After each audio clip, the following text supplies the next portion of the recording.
I'm Tommie Lee, and this is the Scam of the Week. Jan Diaz, the president and CEO of Your Better Business Bureau serving Northern Indiana, is joining us again this week. Jan, how are you? Always great to have you here. Doing well. Good morning, Tommie. It's always great to be part of the conversation. Of course, Memorial Day is upon us. It's a time to reflect and honor those who have served in the military. However, unfortunately, it's also a time of year that comes with scams that specifically target military families and patriotic consumers, and that drives me insane because I grew up in a military family, and I hate it when people target the military for anything like this that is going to make their lives more difficult. Yeah, that's exactly right. And it's a sad truth, but scammers, they tend to show up when emotions are high and people are most vulnerable. And Memorial Day is a time when many of us are feeling generous or grateful.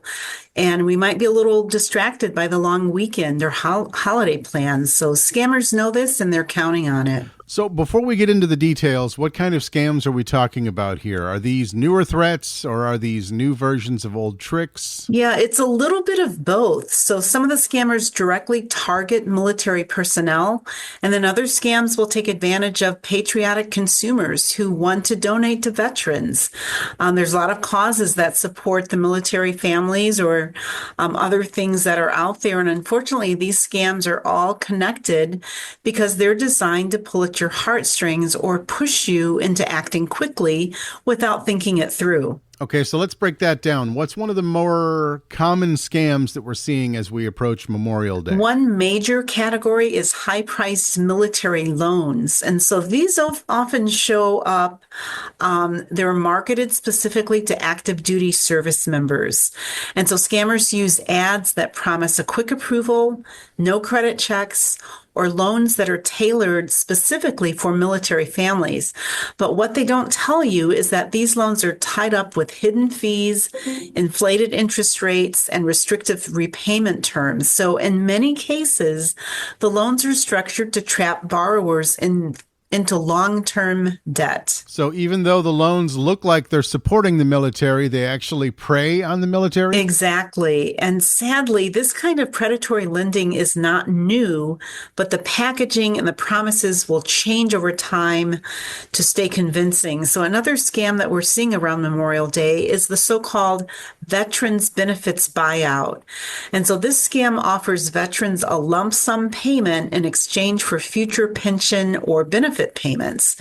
But what sounds like a good deal quickly goes wrong because the payout is often only a fraction of what those benefits are actually worth. And so in other words, the veteran is losing money in taking a lump sum payment. That's awful. And I can imagine somebody in a tough spot who needs the money right now, they could be tempted to go for that without realizing what they're giving up in the long run. Yeah, precisely. And that's why education is key. Scammers want people to act fast, but we're encouraging everyone to just slow down and verify before making any financial decisions. And it's not just individuals that are being targeted, right? Charities get pulled into this as well? Yes, unfortunately. So fake charity scams are rampant around Memorial Day because the scammers are trying to create convincing websites or social media pages for nonprofits that claim to support veterans or wounded service members or military families. So they'll often use names and logos that are very close to legitimate organizations. And that's what makes it easy to be fooled because once the fake charity receives a donation, it looks real, but it's a fake site, the money vanishes and none of it goes to the actual cause. So how does somebody make sure that a charity is legitimate before they give? Yeah, that's a great question, Tommie. So start by checking the charity's profile, and that we recommend everybody goes to give.org. It's give.org, which is run by our BBB Wise Giving Alliance. So that website provides detailed evaluations of charities and whether they meet BBB's standards for charity accountability. So you should also be wary of any group that pressures you to give immediately, especially through a text or phone call, because a legitimate charity will welcome your support, but they won't rush or guilt you into making a donation. Scammers always want to up the ante and create a sense of urgency because it makes you think a lot less. So let's shift to prevention. What do people need to do to protect themselves against scams this Memorial Day and beyond? Yes. So there's several steps. Never wire money to someone you haven't met in person, because those wire transfers are not traceable, and your money's gone once you do. And always verify who you're dealing with. If someone says they're with the military, ask for proof. And if it's a charity, check their credentials on give.org, or you could also go to the IRS nonprofit database. And then also beware of emotional appeals and urgent requests, because scammers will often tug at your heartstrings while telling you to act now. And just make sure you're avoiding clicking on any unsolicited links and emails or texts, especially if they involve offers or payments or personal data. And remember, when in doubt, do a little research. A quick search with the organization's name and the word scam when you search on the name can often turn up a lot of red flags. Very helpful information as always. But if somebody thinks that they've already been scammed, or they're maybe not sure if they've been scammed, what should they do, Jen? Yes, we recommend that they act fast. And so if you suspect you've been targeted, first report it to BBB Scam Tracker at bbb.org/scam tracker, because this not only helps track trends, but it may help prevent someone else from falling for the same scheme.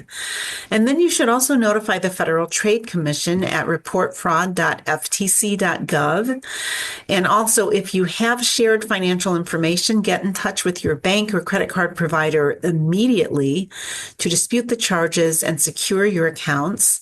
And you may also want to place a fraud alert or even a credit freeze with the major credit bureaus, because that will help protect you against identity theft, which can be a long-term headache if you don't catch it early. Very important, especially now. And like you said earlier, Memorial Day is a time when people want to do good, but scammers are looking to exploit that kindness. Yes, they are. And I hope everyone enjoys a meaningful and safe Memorial Day.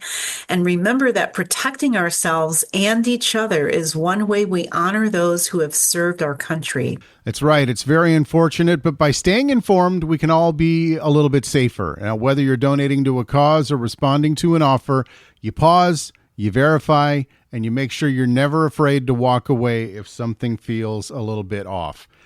Jan Diaz from the Better Business Bureau of Northern Indiana, it is always a pleasure, and we will talk to you again next week. Sounds good. Thanks so much, Tommie.